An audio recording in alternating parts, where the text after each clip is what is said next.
Sexta-feira é dia de entrevista Zimbo. Hoje o Jacinto Malungo, a entrevista Edgarda Sacramento Neto, diretora do Instituto Nacional das Qualificações. Malungo, boa noite.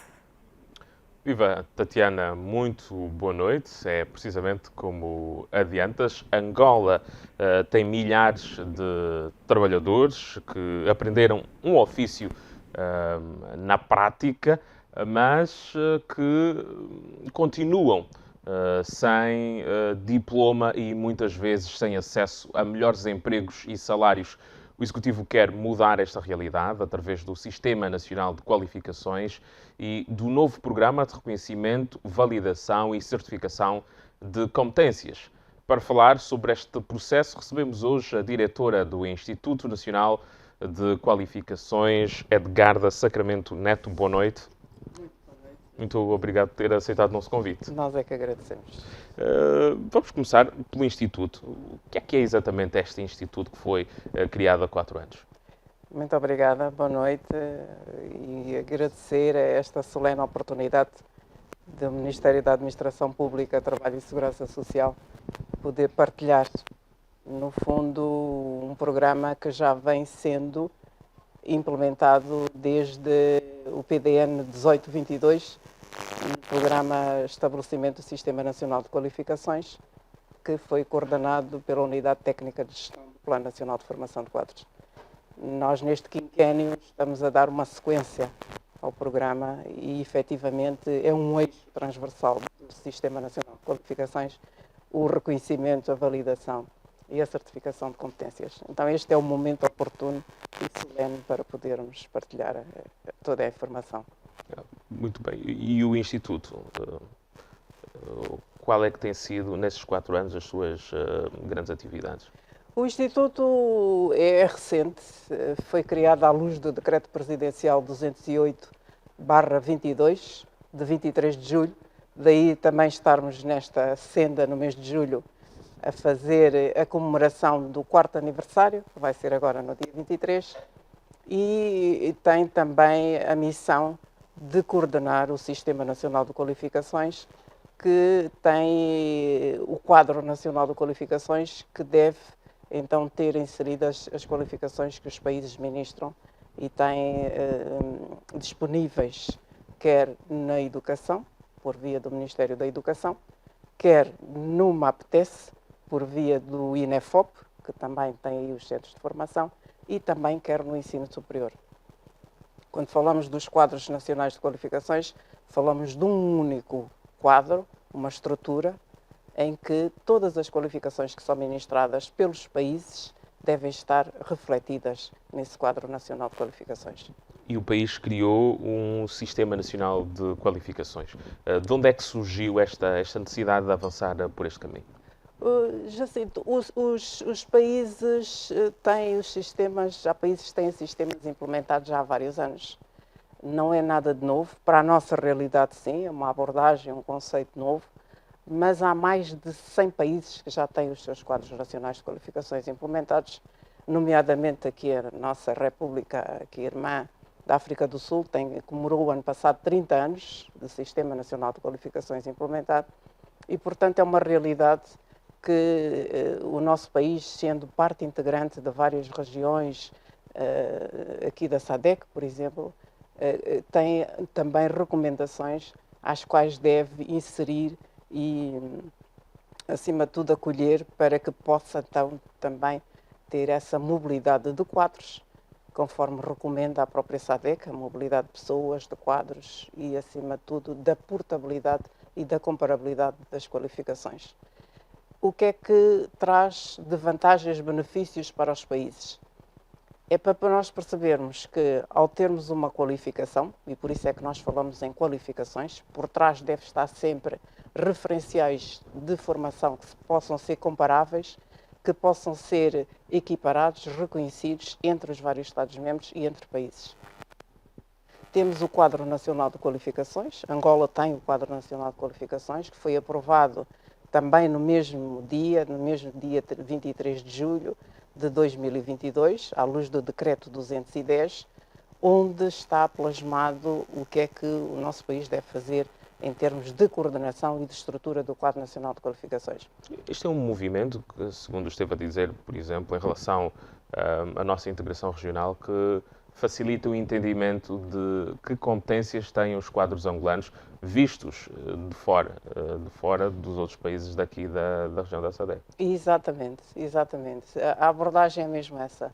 O conceito é que, independentemente do país onde o cidadão aprenda, independentemente da forma como ele aprende, daí nós falarmos muito na aprendizagem informal e ao longo da vida, independentemente de tudo isso, o que conta é que o cidadão, estando num país, ao depois passar para outro país, para outra região geográfica, possa então ver também reconhecida a sua qualificação e ter essa integração em termos de mercado de trabalho, em termos de estudos, sem que haja muitos constrangimentos depois para o reconhecimento de diplomas e certificados.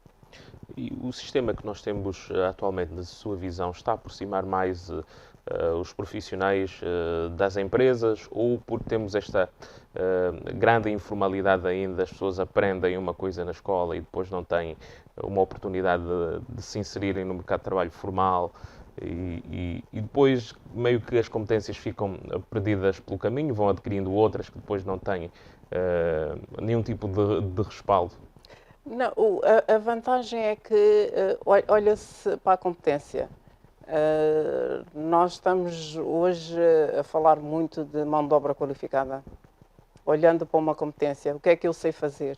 O empregador procura no profissional a parte técnica, a componente técnica que ele sabe fazer, agregada, obviamente, ao conhecimento e às outras habilidades, nomeadamente as comportamentais.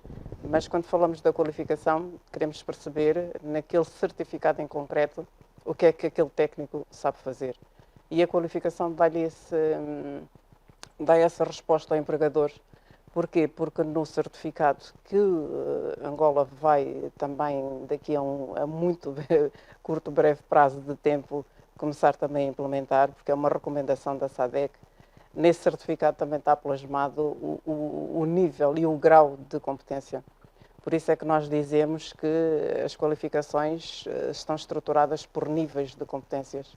Elas vão desde o nível básico, o nível 2. Quando eu digo que determinado técnico tem uma qualificação do nível 2, eu estou a dizer que aquele domínio de intervenção do técnico é inicial.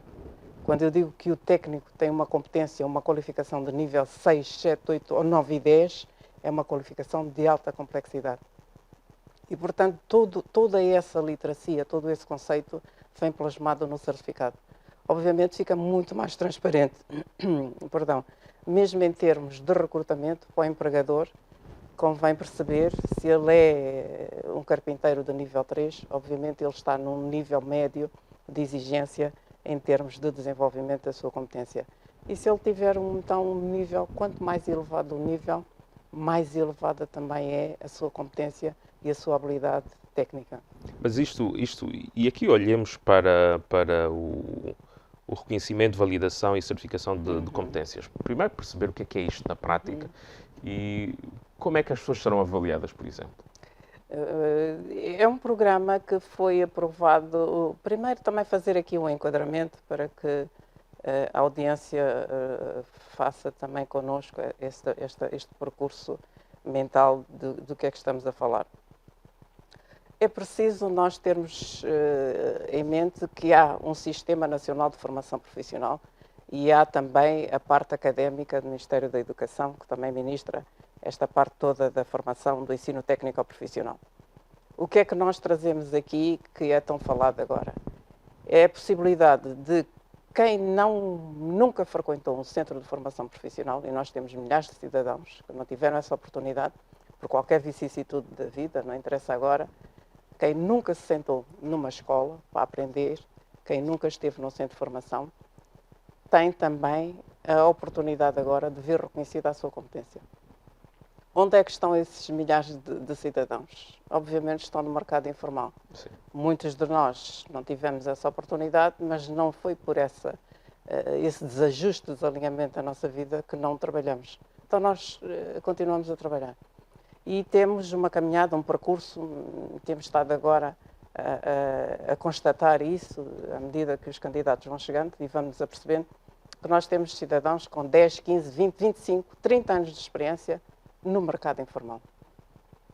Não, os países olham para essa mão de obra e agregam valor. Como é que nós agregamos valor? Dando também, daí R, reconhecer, o V de valorizar, o C de certificar e o outro C de competência. Os países passam a reconhecer, a validar e a certificar essa competência, de modo que ele depois possa, à luz do decreto, que é o 411/25, que aprova o processo do RVCC, onde temos todo o processo muito bem plasmado, possamos então, de acordo com esse decreto, certificar e validar a competência que o cidadão tem e que desenvolve, não é, no mercado informal. Podemos ter agora, neste momento, a acompanhar-nos um pedreiro, um mecânico, um carpinteiro, um cozinheiro, um pintor, enfim, que tem décadas de experiência, que poderá ver esta experiência reconhecida em certificado. Para chegar a este certificado, o que é que acontece? Temos a fase do que nós estamos agora, INQ, desde o lançamento do programa em maio, que foi presidido por Sua Excelência a Senhora Ministra do Estado. A partir de maio tivemos então a possibilidade de começar a registar e a cadastrar os candidatos que nos têm procurado. Portanto, as pessoas têm que se candidatar primeiro. Primeiro ponto. As pessoas candidatam-se e depois fazemos o despiste daquilo que é a competência. Normalmente o candidato refere que desenvolve a sua profissão, por exemplo, na construção civil, a área da construção civil, o setor da construção civil, o que é que ele sabe fazer na construção civil. A construção civil tem vários itens onde a pessoa pode desenvolver a sua competência. E ele depois vai dizer onde é que ele faz, se é pintor, se é canalizador, e portanto nós vamos depois canalizando para essa parte mais técnica, para ele depois provar a sua competência. E tudo começa connosco, no processo de cadastro, de registro, de despiste dessa competência, para depois então conduzi-lo para o centro de formação, onde é feita a prova. E essa prova prática é que depois vai então dizer ao candidato qual é o nível da sua competência. Há um referencial, por isso é que é diferente nós falarmos de um curso de formação simples e de uma qualificação, porque a qualificação tem sempre por trás um referencial. E esse referencial é que depois vai possibilitar que o avaliador, temos as equipas já constituídas de avaliadores, de técnicos, de profissionais, que o avaliador então possa, dentro da sua gama, vamos dizer assim, de requisitos, possa validar determinada competência que o candidato à partida diz que tem. Vamos fazer, doutora Edgarda, um rápido intervalo. Ao voltarmos, sim, querer perceber se este certificado terá um reconhecimento equivalente, por exemplo, de quem esteve 4, 3, 2 anos num centro de formação. Como é que estas certificações se comparam? Esta é uma pergunta para ver respondida quando voltarmos de um rápido intervalo. Até já. Bem-vindos de volta a este jornal e a esta entrevista Zimbo. Hoje é a nossa convidada Edgarda Sacramento Neto, é a diretora do Instituto Nacional de Qualificação. Ao sairmos para o intervalo ficou esta questão do valor que este certificado terá. Será o mesmo daquele que as pessoas obtêm de instituições de ensino já estabelecidas? A resposta é: o certificado no mercado de trabalho, quer do RVCC, quer do Centro de Formação, não tem nenhuma diferença. Exatamente porque o que a Angola tem aprendido ao longo destes anos, com a vasta participação em fóruns e seminários e workshops promovidos pelos outros países, é que realmente não vai haver, nem o país pode ter essa diferença entre os certificados. O que se faz é que quem faz pelo RVCC comprova uma competência num determinado domínio da sua profissão. Quem vem pelo centro de formação, obviamente, tem mais horas do curso de formação, e quem vem pelo RVCC domina uma área muito restrita daquilo que nós dizemos a sua competência técnica. Mas não é preciso, por exemplo, um nível prévio de escolaridade, porque este também é um problema que existe. Muitas pessoas aprendem estas profissões porque era o que lhes gostava. Nunca foram para a escola, mas têm um grande domínio destas profissões. É preciso um nível de escolaridade prévio? Existe, sim, existem requisitos também no decreto presidencial. É um decreto, é regulamentado por um decreto presidencial, o 411/25. Existem requisitos, existe também aqui o nível de exigência de idade e existe também aqui a obrigatoriedade de se apresentarem algumas evidências. O candidato tem que fazer fé daquilo que normalmente ele diz que tem e sabe fazer. Então, isso está salvaguardado no próprio regulamento. Obviamente, também temos muitos profissionais. Qual é que é o nível académico, por exemplo, para este caso? Nós temos três tipos de RVCC. O decreto está aprovado com três modalidades, aquilo que se chama a modalidade. Pode ser o RVCC escolar, para profissionais que têm uma baixa literacia, aquilo que nós chamamos o domínio numérico e o domínio da leitura. Pode-se fazer também o RVCC, e já há estudos e há países que fazem o RVCC escolar. Pode-se fazer o RVCC profissional. Esta modalidade que nós, o Ministério da Administração Pública, Trabalho e Segurança Social, tem estado a implementar, é o RVCC profissional. E depois ainda existe uma outra modalidade que são os dois em conjunto. Obviamente nós temos estado aqui no cadastro e no registro, no primeiro interface com o candidato. Há candidatos que aparecem e que não sabem ler e não sabem escrever. Aqui o conceito é que ele não seja excluído mais uma vez, encaminhá-lo, trabalhar com o Ministério da Educação no sentido de encaminhar esse cidadão para um centro, um ponto mais próximo, para poder pelo menos ter acesso à alfabetização. Mas é um processo que vai sendo estruturado e vai sendo consolidado. Mas é um processo com custos para os candidatos, por exemplo? Ele vai para ser testado, avaliado e depois lhe ser atribuído um certificado, ele paga alguma coisa por isso?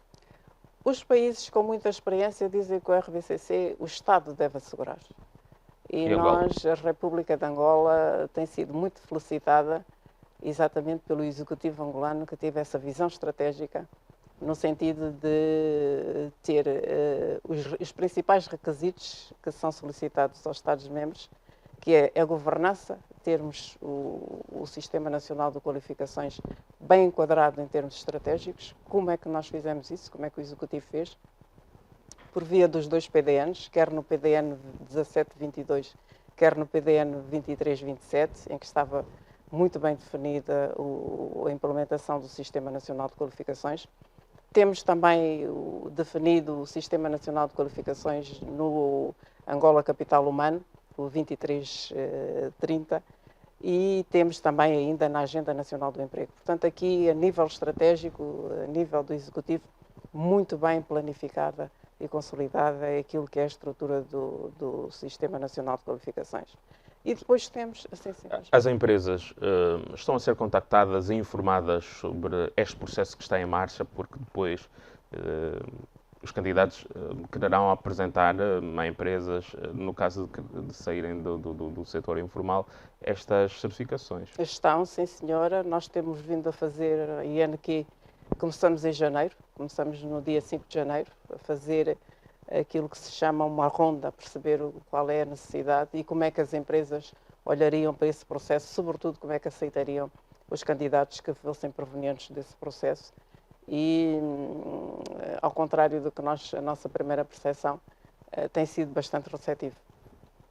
E pode um candidato que passa por este processo candidatar-se, por exemplo, a um concurso público? Nós temos primeiro que perceber qual é o tipo de qualificação que esse candidato tem agregado no seu certificado. Obviamente que nem todos, por isso é que os quadros, e assim de uma forma muito resumida e muito ligeira, o quadro de qualificações tem 10 níveis.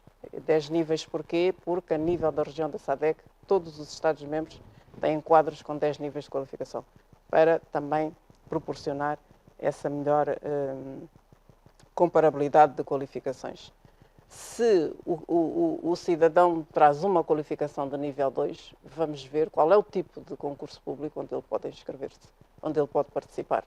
Não é à primeira vista, podem todos, é como se tivesse vindo de um centro de formação. É como se tivesse vindo de um centro de formação mais especializado. Então é preciso depois nós vermos, e a qualificação vai nos dizer isso.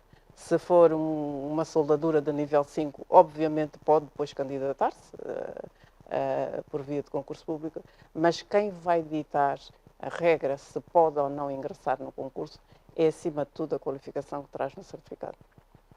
Se nós verificarmos, o nosso país não tem os níveis nos certificados da formação profissional. E isso tem sido uma exigência da própria SADC. Angola acabou agora de participar no segundo encontro técnico de certificação e acreditação da SADC, porque a SADC também tem o quadro de qualificações, que é o macrocrédito. A partir deste quadro da SADC e das outras iniciativas e programas que Angola está a criar, a olhar para a região, poderá haver mobilidade, por exemplo, na região da SADC e há contactos de Estado a Estado para que o que é qualificado, reconhecido e validado em Angola sirva, por exemplo, para os outros países da região? Essa é a grande recomendação da SADC, é que os Estados-membros são instados a inserir e a validar essa recomendação. Nós temos, por exemplo, o Angola 2063, que também insta os Estados africanos a uma maior transparência, não é? E a SADC também recomenda, e era isso que eu estava a dizer, vimos agora dessa conferência da Namíbia com mais uma recomendação, em que os Estados-membros devem, acima de tudo, facilitar não só a mobilidade dos seus cidadãos, mas também que eles possam depois dar continuidade à sua profissão e aos seus estudos noutro Estado-membro. Então essa é a regra básica dos Estados. Nós, é só para explicar também que relativamente a esse processo, a própria SADC já tem os países num nível bastante, ia dizer, segmentado.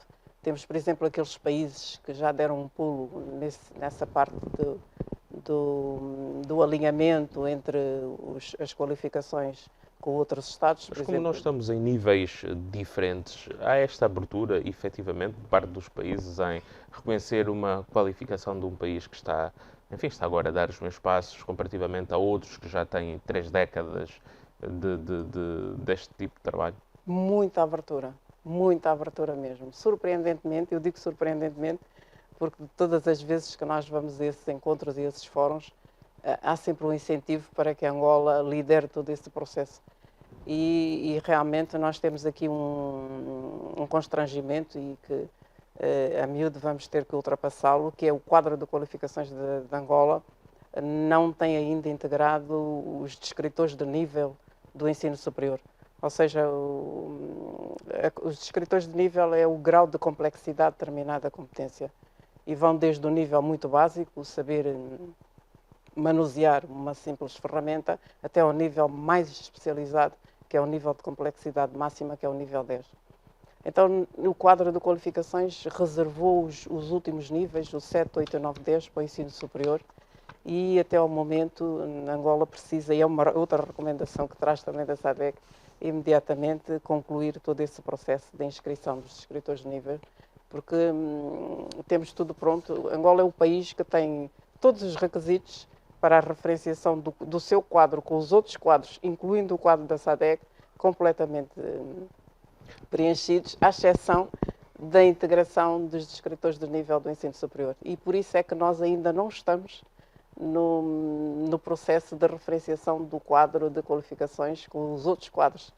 Porque a SADC disponibiliza peritos, a SADC disponibiliza técnicos qualificados, a SADC incentiva os países para que tenham também essa possibilidade e proporcionam-se, mais uma vez, vamos estar brevemente para apresentar o que temos estado a fazer em termos de referenciação, porque é mesmo uma recomendação e o nosso país vai ter que fazer, sob pena depois e seria uma desvantagem não aproveitar agora esta oportunidade de estar também no nível já máximo de implementação. Daqui a 6 anos, quando o INQ fizer 10 anos, como é que gostaria que os angolanos olhassem para este Instituto? Boa pergunta. Temos olhado muito para aquilo que são as instituições congêneres, não só a nível da SADC, mas, por exemplo, olhando para a Autoridade de Qualificações do Quênia. Sem dúvida, o Quênia é conhecido pelo país líder do RVCC e com ele temos aprendido muito. Surpreendentemente, temos verificado que a nível da África os países apostam muito nas suas qualificações dos seus cidadãos, apostam muito no desenvolvimento dos quadros de qualificações. Aquilo que nós chamamos as lições aprendidas dos outros países. Não há países com quadros já avançados de qualificações. Alguns já estão a revê-los, nomeadamente a África do Sul, exatamente por causa da dinâmica do mercado de trabalho e a necessidade de rever todas as qualificações que foram elaboradas. Angola posicionar-se, e os países dizem que Angola tem toda a possibilidade de fazer isso e vai fazer num curto espaço de tempo, de modo a que aproveite não só a possibilidade dos nossos cidadãos, quando chegam aos outros Estados-membros, poderem concluir e ter essa progressão sem nenhum constrangimento, e também para daqui a 10 anos o mundo inteiro olhar para Angola e perceber que a mão de obra qualificada existe, a mão de obra qualificada angolana pode ser exportada, vai ser exportada, e a mão de obra qualificada angolana vai ter muita comparabilidade com a mão de obra de outros países que nós hoje olhamos e que reconhecemos que há um trabalho por trás. E esse trabalho não é mais do que a estrutura do Quadro Nacional de Qualificações. De resto, fazemos tudo o que é feito em termos de outras latitudes e outras regiões, Angola já faz. O que nós precisamos agora é reorganizar, é inserir todas as recomendações que saem destas conferências e destes fóruns, sobretudo aqui da região da SADC. Dos 16 países, neste momento, tínhamos Angola e a RDC que não tinham o quadro implementado. Então, é um passo que foi dado e estamos de parabéns nesse sentido. Muito obrigado, Edgarda Sacramento Neto, por ter vindo ao Jornal da Zimbo e participar desta entrevista. Até uma próxima oportunidade. Nós é que agradecemos. Muito obrigada mesmo. Muito obrigado. E assim que nos acompanhou, boa noite. Muito obrigado por nos preferir. O Jornal da Zimbo regressa amanhã e esta entrevista só na próxima sexta-feira.